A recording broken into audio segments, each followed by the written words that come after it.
Students, the next topic is file IO functions for the strings. So reading the string from the file using fgetS use ಮಾಡಿ ನಾವು read ಮಾಡಬಹುದು. So it's a function used to read the string ಎಲ್ಲಿಂದ direct either stdin like keyboard ಅಥವಾ from the file which is pointed by the file pointer. So ಇದೇನು ಮಾಡ್ತೈತಿ fgetS reads the character from the file up to the maximum number of characters. So syntax is given by this. ಇದು reading of a string. Printing of a string into a file using fputS ಹಾಕಬೇಕಂದ್ರೆ so fputS ಏನಾಯ್ತಲ್ಲ it is used to print ಅಥವಾ write the strings either onto the std out like monitor ಅಥವಾ into the file pointed by the file pointer, and this is the syntax. So where str is a string and this is a destination file. It's a destination either std out like a monitor ಅಥವಾ file pointed by the pointer, and these two are the example. Next, file IO functions for the characters. I mean reading the character using fgetC. So fgetC function ಏನಾಯ್ತಲ್ಲ it is used to read the character from either stdin like keyboard ಅಥವಾ from the file pointed by the pointer, and this is a syntax ch equal to fgetC source, where source ಅಂದ್ರೆ either stdin like keyboard or a file pointed by the pointer. Printing of a character using fputC. So fputC ಏನಾಯ್ತಲ್ಲ used to display ಅಥವಾ write a character either on std out like monitor or into the file pointed by the pointer, and this is a syntax. Next topic, error handling during IO operations.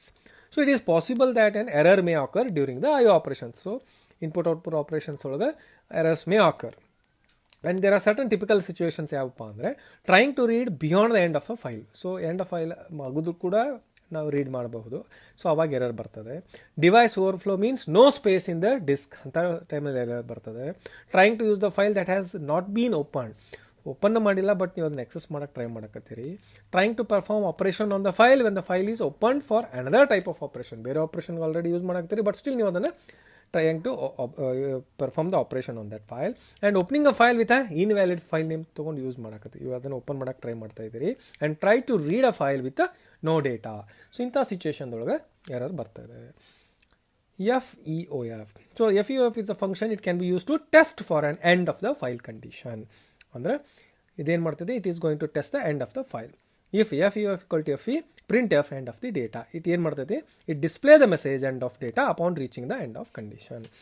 FError is a function. ಇದೇನು ಮಾಡ್ತೈತಿ, it reports the status of the file which has been indicated.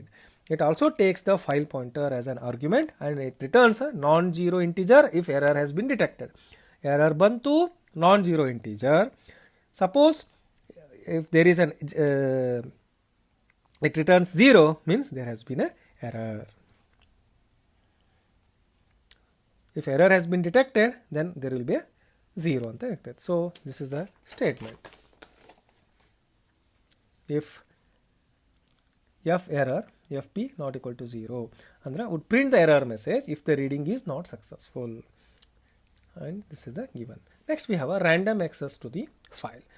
So we have discussed the file function that we are useful for reading ಮತ್ತು writing of the data. So there are certain occasions when we are interested in accessing only a particular part of a file. So only particular part of file access ಮಾಡಬೇಕಾಗ್ತೈತಿ but not reading the other parts. ಅಂತ situation ಒಳಗೆ it can be achieved with the help of the functions like fseek, ftell and rewind use ಮಾಡ್ತೀವಿ.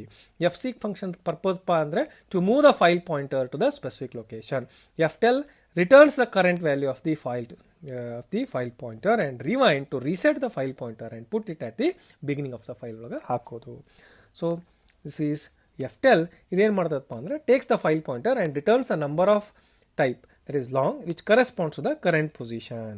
So ಇಲ್ಲಿ example ಒಳಗೆ n is equal to ftell fp. So n would give the relative offset ಅಂದರೆ in terms of bytes ಎಷ್ಟು bytes ಐತಪ್ಪ ಅನ್ನೋದನ್ನು ಹೇಳ್ಕೊಡ್ತೈತೆ, and which means that n bytes have already been read ಅಥವಾ written. Rewind ಏನು ಮಾಡ್ತದೆ, it takes a file pointer and ಏನು ಮಾಡ್ತೈತಿ resets the position to the start of the file. So beginning of the file ಗೆ ತೊಗೊಂಡು ಹೋಗ್ತೈತಿ. This is a given statement. So ಇದೇನು ಮಾಡ್ತೈತಿ, it would assign the 0 to n, and because the file position has been set to start of the file, so by rewind, so 0 ದಿಂದ ಶುರು ಮಾಡ್ತೈತಿ. fseek function is used to move the file position to the desired location within the file. ಯಾವ location ಬೇಕೋ ಅಲ್ಲಿಗೆ ತೊಗೊಂಡು ಹೋಗ್ತೈತಿ. fseek file pointer offset position. File pointer is a pointer to the file concerned, and offset ಅಂದ್ರೆ it's a number or a variable of the type long, and position is an integer number. Suppose if it's a 0 value beginning of the file, 1 andre current position, 2 andre end of the file ಗೆ ತಗೊಂಡು ಹೋಗ್ತದೆ. And offset may be positive meaning move forwards, negative meaning move backwards ಅಂತ ಅರ್ಥ. Next last topic is command line arguments. So as we know that we can pass the argument to the function. Functions argument pass ಮಾಡ್ಬೋದು. And every C program ಏನು ಮಾಡ್ತೈತಿ, at least one function, that is a main program ಏನೈತಲ್ಲ, so it don't, so as we know the program we have discussed so far don't pass any argument to the main. So ಇಲ್ಲಿವರೆಗೆ discuss ಮಾಡಿದಂಥ ಇದು ಪ್ರೋಗ್ರಾಮ್ಸಲ್ಲಿ ಯಾವುದೂ ಮೇನ್ಗೆ argument pass ಮಾಡೋಕತ್ತಿಲ್ಲ. So ನಮಗೆ question ಬರ್ತದೆ ಏನಪ್ಪ ಅಂದರೆ, the question what comes to our mind is that can we pass any argument to the main ಫಂಕ್ಷನ್ಗೆ ಏನಾದರೂ ಆರ್ಗ್ಯುಮೆಂಟ್ಸ್ ಪಾಸ್ ಮಾಡಬಹುದಾ, ಆರ್ಗ್ಯುಮೆಂಟ್ ಕಳಿಸ್ಕೊಡ್ಬೋದಾ? ಎಸ್, ಕಳಿಸ್ಕೊಡ್ಬೋದು. It is possible to pass the arguments to the main on certain many occasions, like using DOS ಮತ್ತು Unix platform from the OS point of view. So operating systems ಪ್ರಾಂಪ್ಟ್ಲೇ ಕಳಿಸ್ಕೊಡ್ಬೋದು. And this argument is passed to the main by the user at the command ಪ್ರಾಂಪ್ಟಲ್ಲಿ ಕಳಿಸ್ಕೊಡ್ಬೋದು. ಈ ಕಳಿಸ್ಕೊಡೋದಕ್ಕೆ ನಾವು command line argument ಅಂತ ಕರಿತೇವೆ. ಸೊ ಕಮಾಂಡ್ ಲೈನ್ ಆರ್ಗ್ಯುಮೆಂಟ್ ಅಂದ್ರೇನು? Is an argument which has been pass to the main function by the user at the command prompt of this operating system. ಅದಕ್ಕೆ ನಾವು ಕಮಾಂಡ್ ಲೈನ್ ಆರ್ಗ್ಯುಮೆಂಟ್ ಅಂತ ಕರಿತೀವಿ. And they appear after the program name, and if more arguments appears they are separated by the white spaces. ಒಂದಕ್ಕಿಂತ ಹೆಚ್ಚಿನ argument ಇದ್ದರೆ white ಸ್ಪೇಸಸ್ಲಿ separation ಮಾಡ್ತೇವೆ. So, and this is a given example. So it finishes your programming with the C.